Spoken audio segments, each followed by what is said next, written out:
Shalom, this is the son of Zion signing back in. My name is Gabaria Allah. Lord willing, this will be edifying and thought-provoking in the spirit and power of Yahweh Bashim Yoshai. I just want to give all praises, all glory, all honor due unto Yahweh, Bahashem, Yahweh Shai, Bahashem Rakah HaKwadash. Double honors to the apostles and elders of Great Millstone that I do learn this truth from. To you I say Shalom, and Shalom unto the hopeful elect. Alright, so I was just watching this video here. It says the true story of the Demon Core. And it was just going into the experiments that took place during the Manhattan Project, which was back in 1945. This was the beginning of the nuclear age and the atomic era. And they were experimenting on atomic energy. Hey, and the scriptures is on point, man. Pursuing to Ezekiel the 28th chapter, behold, thou art wiser than Daniel. Esau Edom is wiser than Daniel, and he's far reaching with his wisdom. It's to the point, man, he'll put his life on the line, all in the name for science.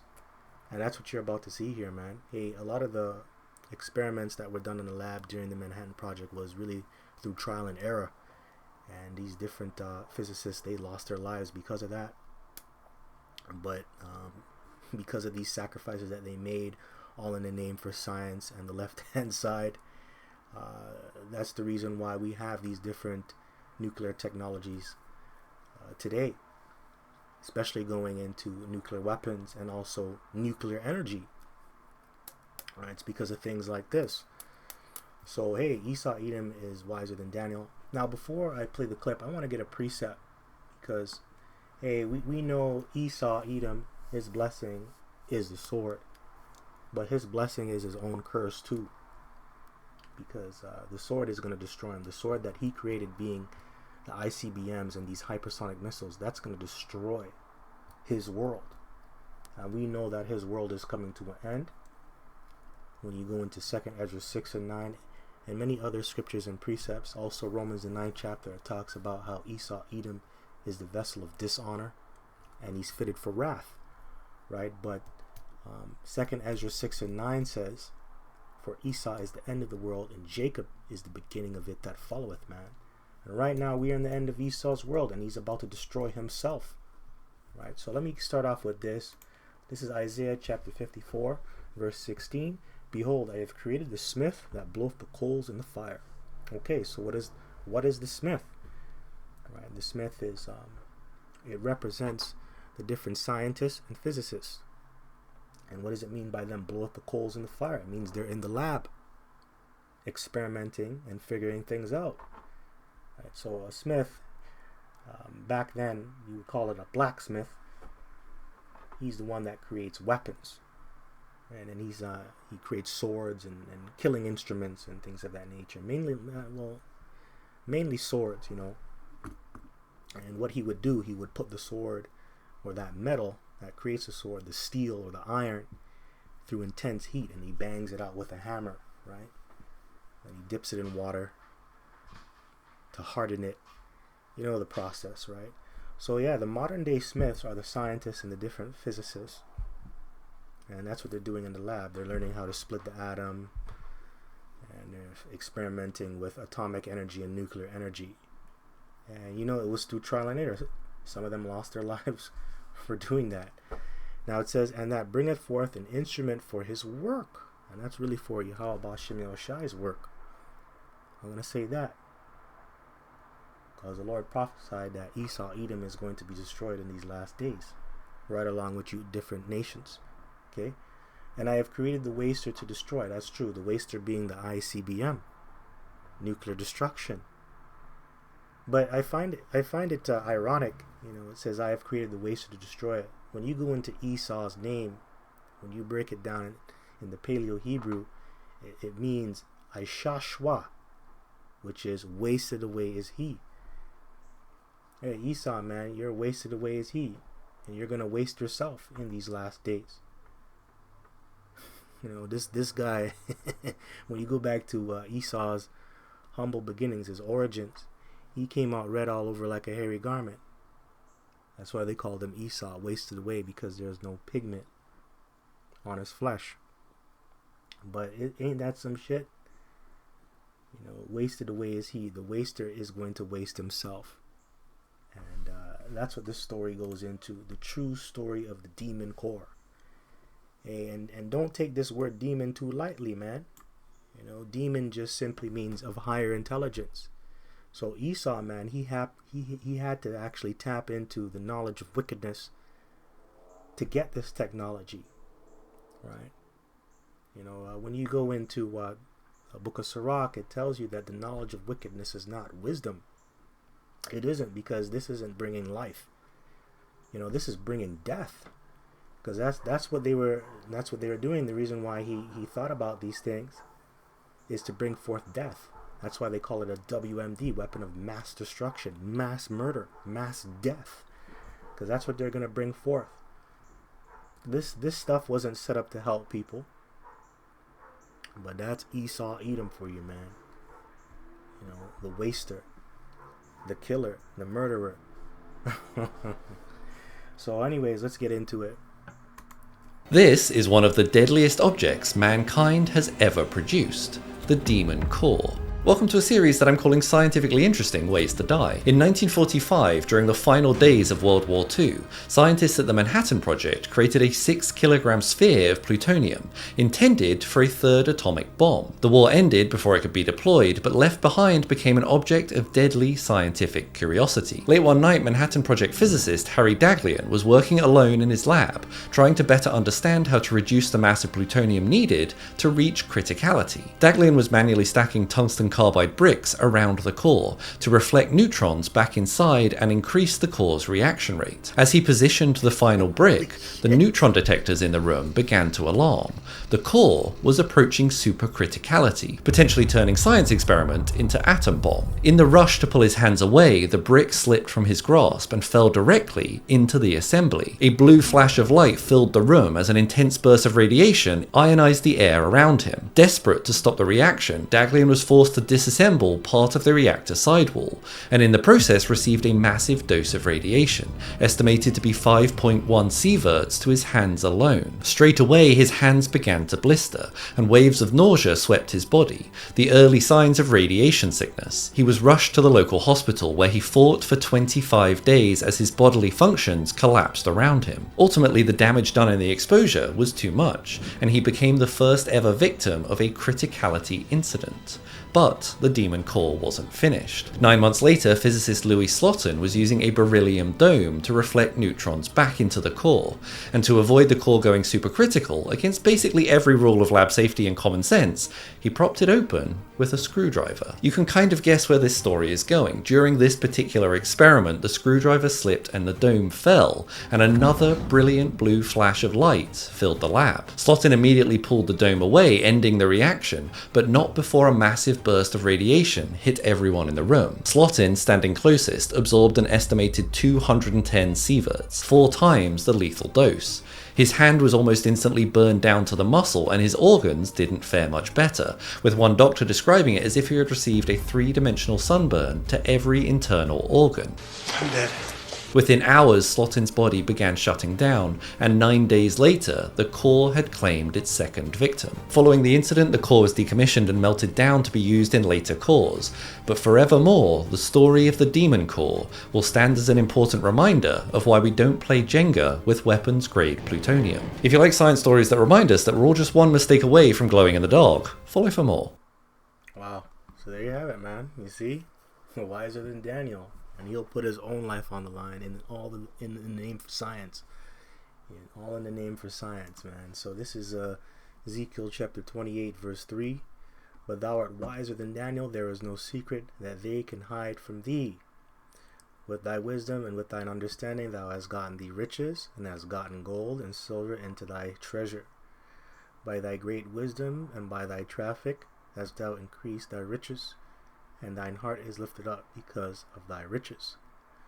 Therefore, thus saith the Lord Power, because thou hast set thine heart as the heart of the Most High, behold, therefore I will bring strangers upon thee, the terrible of the nations, and they shall draw their swords against the beauty of thy wisdom, and they shall defile thy brightness. Yeah, and that's ultimately going to happen. These different nations, man, they're going to use your technology against you by shooting ICBM missiles on you, man. And the stage is set. The world stage is set. All the players are ready to play their role, right? You have these different nations, man, superpowers of the earth, especially. They have nuclear capabilities, and they can't wait to shoot them missiles on you. And Babylon the Great is going to go out by the way of thermonuclear destruction. It says 200 million missiles will hit this place, right? But yeah, man, so this guy, man, through his wisdom, he increased. You know, he got riches, he got power, he got success, and that lifted up his heart. Now he's proud. You know, now he's very, very proud. And he's so proud to the point that he thinks he's like God. And that's how the world views Esau Edom, as a god. Why? Because of his technology and his success that he has acquired throughout these 500 years, ever since he came back into power during the Renaissance period. Right. And yeah, his ego, he reached the pinnacle of his ego, I believe, during the time of the nuclear age and the atomic era. It was around that time, you know, that guy. And then after, he went into the space age, and things just got better and better. But it's when he started getting them ICBMs, because it talks about he was able to perform miracles. When you go into Revelation, the 13th chapter, and he made the world afraid, right? So let me see if I can find that. Revelation 13, and I think it's 15. So it says here, okay, it's verse 13. I'm going to start here.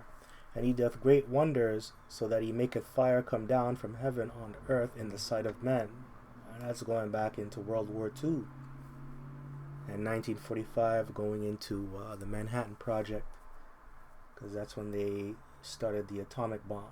Well, really in World War II, which that was before the Manhattan Project, right? But still, they came out with atomic weapons, the atomic bomb, and they used it.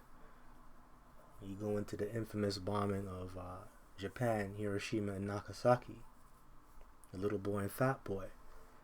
That's him making fire come down from heaven on the earth in the sight of men. The whole world saw that. Now it says, verse 14, and deceiveth them that dwell on the earth by the means of those miracles, which that was a miracle. Right? That was actually a miracle. Right? That was something that was, wow, that's like godlike. You know who does miracles? God. The one you ignorantly call God. Yahweh Shemil Shai. And that's why I said earlier, they view the so-called white man as a god. And it's because of his technology. Let me just get the word miracle. Pull it up here.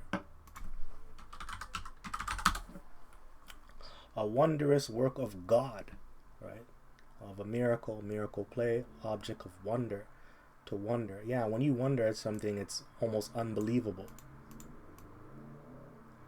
You wonder because the Lord can only do something like that. Marvelous event caused by God, you see? So he's seen as a god, man. Anyways, it says, by the means of those miracles which he had power to do in the sight of the beast, saying to them that dwell on the earth, that they should make an image to the beast which had the wound by a sword and did live.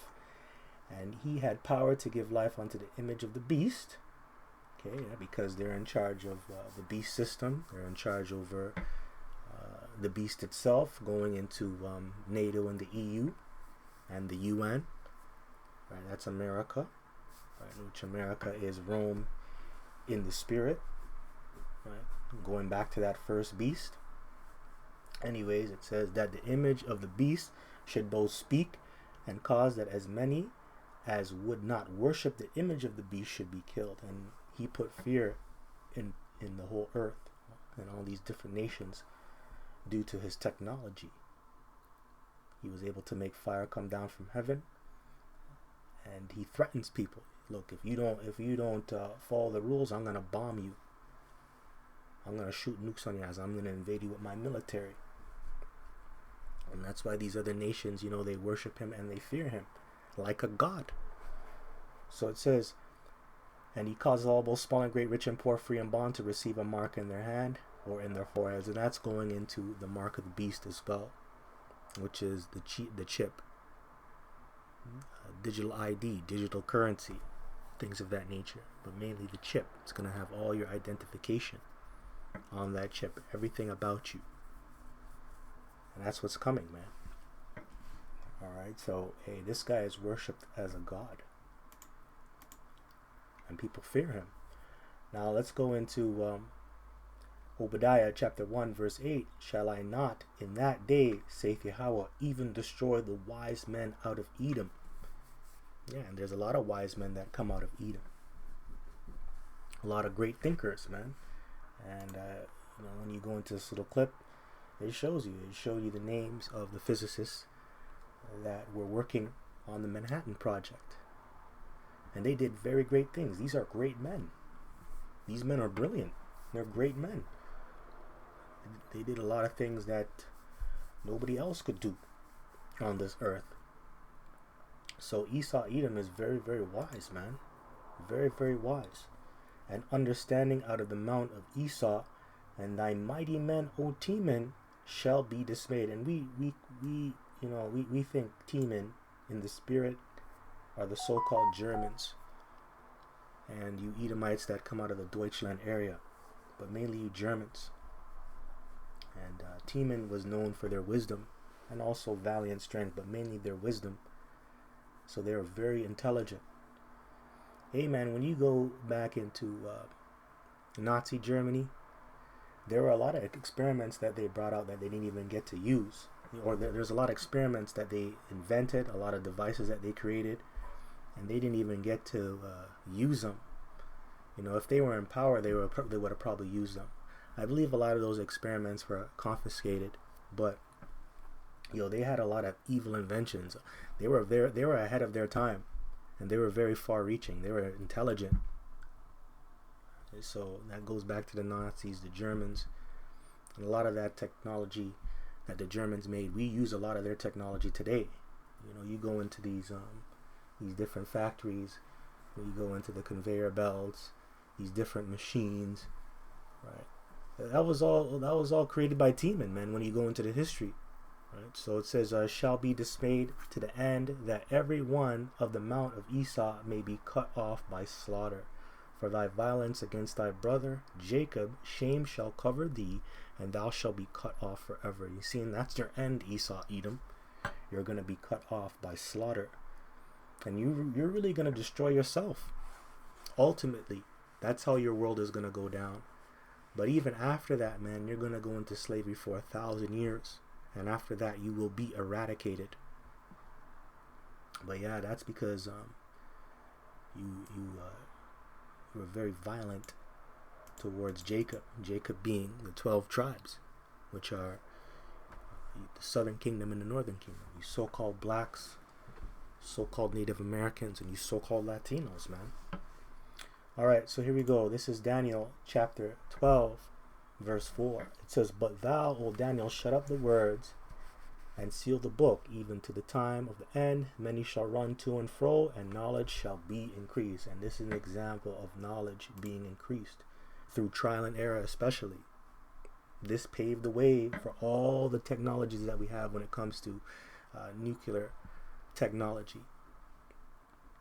Like I said, nuclear technology is not just used for weapons or for killing. It's also used to power our cities. These different cities all over the world, especially these major cities, they have tapped into nuclear technology, going into these nuclear plants, these nuclear power plants, right?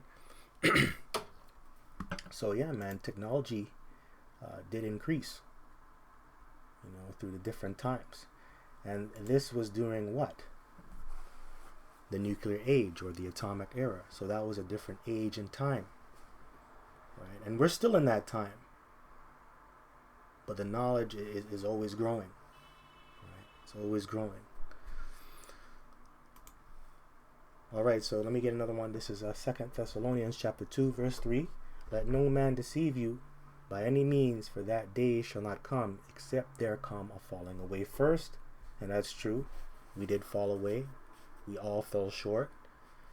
Jeremiah spoke on this. Thou shalt discontinue from thine heritage, which is talking about the nation of Israel.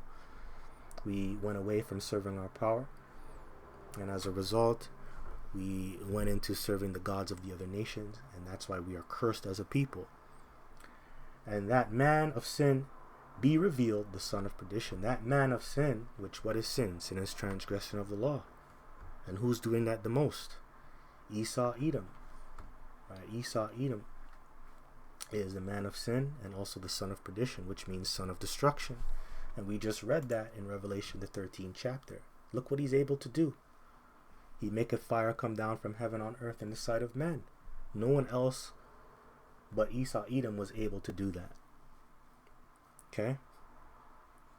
And he shut up the whole world, man. He put the whole world in fear. Okay? And that started with the United States. They did that. They did that. But who's in charge of the United States? Esau, Edom. Okay? Son of perdition, son of destruction. And that's what he brought. And he's going to destroy this place again. He's going to he's going to destroy himself. But it says, verse 4, who opposeth and exalteth himself above all that is called God, or that is worshipped, so that he as a power sitteth in the temple of the Most High, showing himself that he is the Most High. See? And he has a God complex. And that's due to his pride and his technology and him being so successful in taking over the whole earth, which he didn't take anything. Because if you get specific and go into the scriptures, it says the earth is given into the hand of the wicked. Didn't say that the wicked took it. It said that the Lord himself gave them the earth. And he's about to find that the hard way.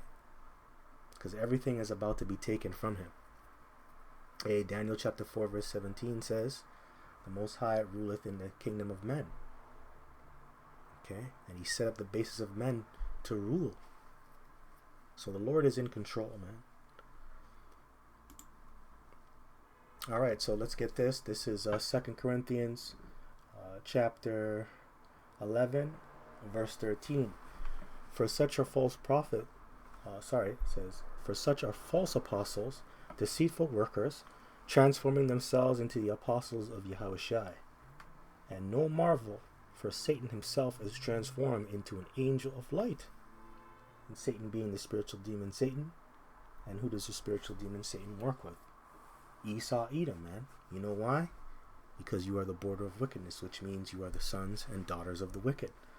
So what are wicked people known for doing? Tapping into the left-hand side. Right? Case in point, that's why this is called the demon core.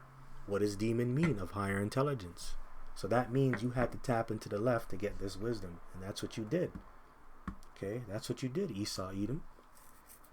And through your technology that you discovered on the left-hand side, now you are turned into an angel of light. So now everybody looks up to you.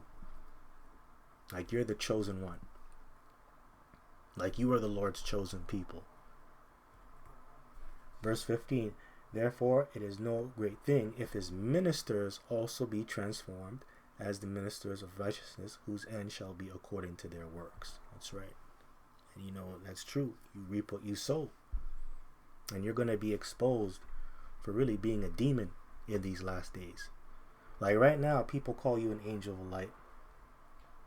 But really, they're going to realize when all hell breaks loose, you're really an angel of darkness. Right? Is this the man that made the earth tremble? You know? Holy crap, man.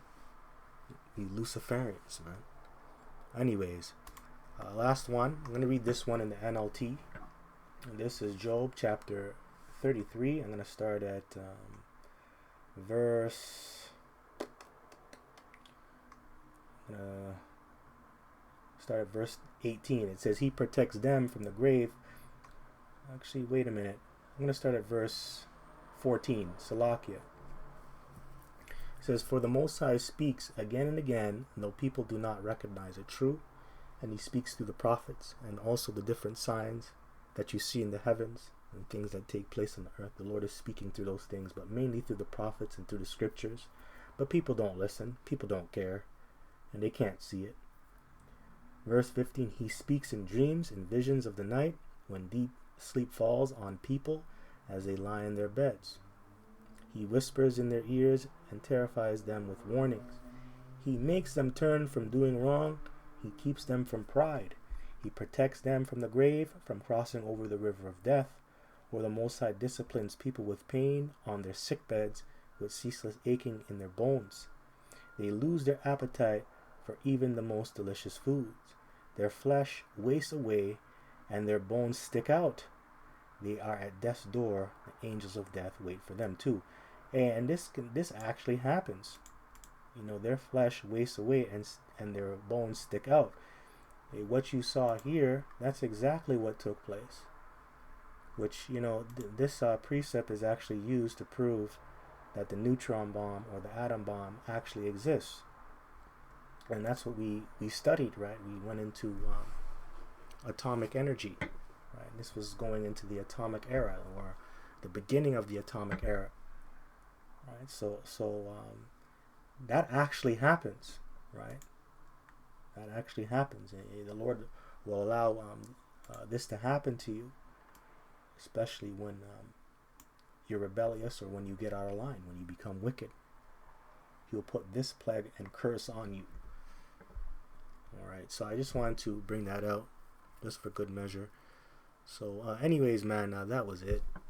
I just want to give all praises, glory, and honor due unto Yahweh, Bahashem, Yahweh Shai, Bahashem Rakah HaKodesh. Double honors to the apostles and elders of Great Millstone of GMS that do rule well and that do teach well. They have taught me this truth. To you say Shalom. This is the son of Zion signing out. Lord willing, I'll come back with another one. Until next time, Shalom, Kwame Ashala, and Baba Ball.